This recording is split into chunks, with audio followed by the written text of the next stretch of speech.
I want to talk out loud, not teach, not explain things like I've figured them out. Just talk. Because when people say, "Let Jesus be the center of your life," it can sound clean. Too clean, like something printed on a wall or said fast at the end of a message. And everyone nods. And then we leave. And nothing really moves, so I want to slow down. What does center even mean? Because my life doesn't feel like a neat circle. It feels messy, more like pieces. Some days pulled together, some days scattered everywhere. And if I'm honest, Jesus is not always at the center. I say his name, I believe in him. But center? That's harder.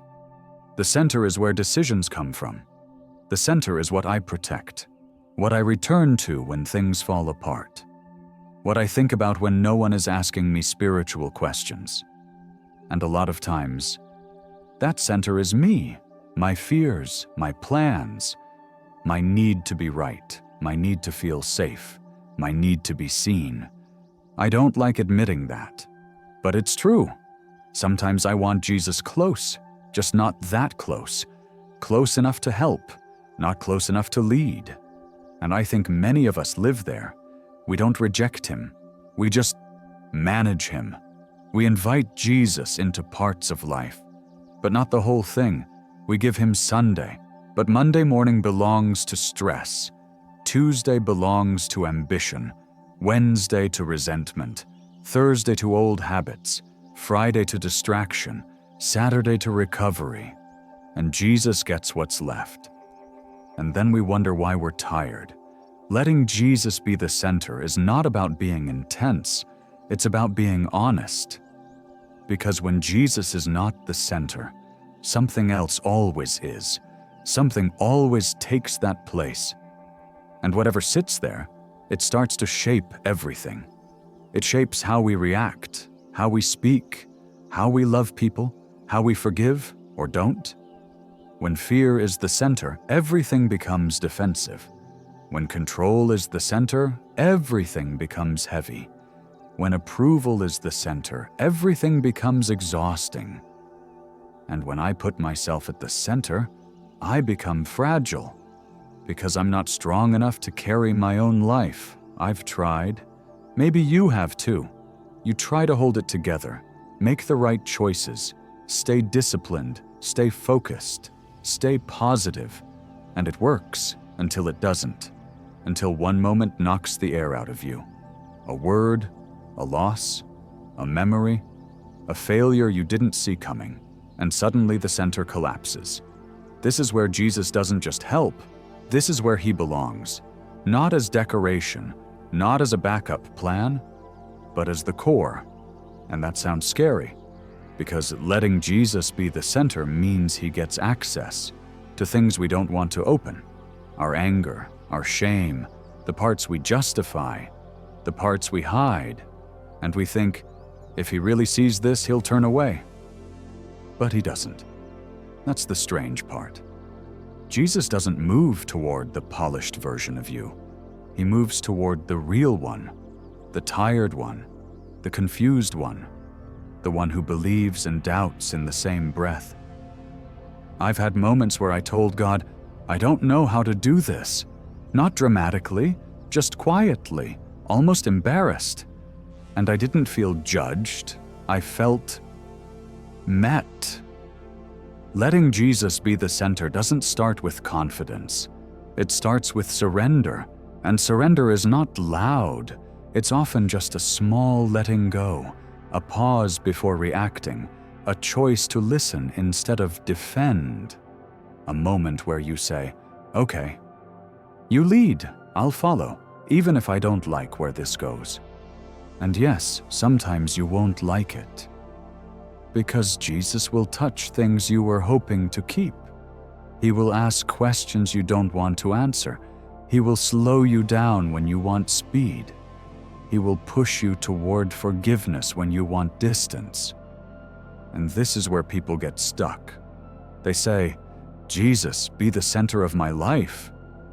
But what they mean is, Jesus, support the life I already chose. That's not center, that's assistant. Center means He defines the direction, even when it costs you, especially when it costs you. I don't say this as someone above the struggle. I say this as someone inside it. There are days I argue with God, quietly, in my head. Days I say, I know what you want me to do, and I don't want to. And then there's silence, not angry silence, patient silence. And eventually I realize, He's not forcing me. He's waiting, because love doesn't push, love invites. Jesus at the center doesn't mean life becomes easy. It means life becomes aligned. There's a difference. Aligned life still hurts, still confuses, still stretches, but it makes sense on the inside. You stop living divided. You stop being one person in faith moments and another person everywhere else. You stop pretending, and pretending is exhausting. Some of us are so tired not because life is hard, but because we're split. We say we trust God, but we carry everything ourselves. We say Jesus is Lord, but we don't let Him speak into our choices. We sing about surrender, but we hold tight to control. And I don't say this to shame anyone. I say it because freedom is closer than we think. Letting Jesus be the center is not a one-time decision. It's daily, sometimes hourly, sometimes moment by moment. It's waking up and saying, okay, today again. It's failing at noon and coming back in the afternoon. It's not quitting when you realize you pushed Him to the edge again. Jesus doesn't leave the center because you fail. He leaves when you replace Him. And the moment you notice, He's ready to return. Some people think center means constant emotion, always feeling close, always inspired. That's not real life. Sometimes Jesus at the center feels quiet, steady, almost ordinary, and that's okay. Because center is not about feeling, it's about trust. It's choosing to build on Him even when you don't feel anything special, even when prayer feels dry, even when scripture feels distant, even when you're unsure. Faith is not certainty, it's direction. Where are you turning when you're lost? That's the center. Who do you listen to when your heart is loud? That's the center. What voice has the final word? That's the center. And here's something I've learned slowly. Jesus doesn't compete. He replaces. He doesn't fight for space. He waits for permission.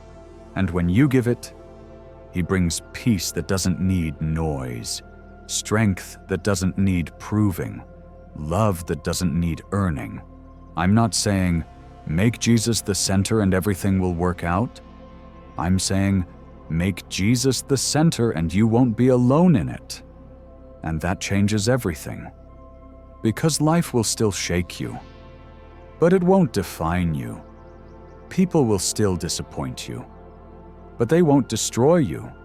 You will still fail, but failure won't have the final word. Jesus at the center means grace becomes the ground, not performance. It means you stop living like God is always about to leave. He's not.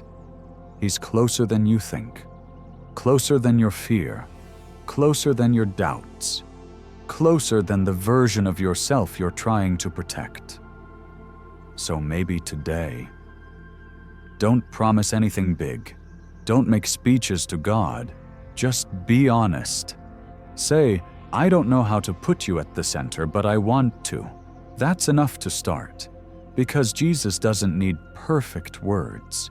He needs permission, and when He becomes the center, everything else finds its place. Not instantly, not magically, but truly and slowly. You start breathing again. Not because life is easy, but because you're finally not carrying it alone. So maybe this is the ending, not a big moment, Not music rising, not a perfect prayer, just a choice, a quiet one. You don't fix your life today. You don't understand everything. You don't suddenly become strong. You just move the chair. You stop sitting in the middle, and you let Jesus sit there. And at first, nothing dramatic happens. Life still looks the same. The problems are still waiting. Your heart is still complicated. But something shifts. You're no longer holding the weight alone. You're no longer pretending you're the source. You're no longer the one everything depends on. And that's relief. Real relief. Because you were never meant to be the center. You're not built for that pressure. Jesus is. So if all you can do today is step back a little and say, "Okay, you lead," that's enough. That's not weak faith. That's real faith. And maybe that's where life actually begins.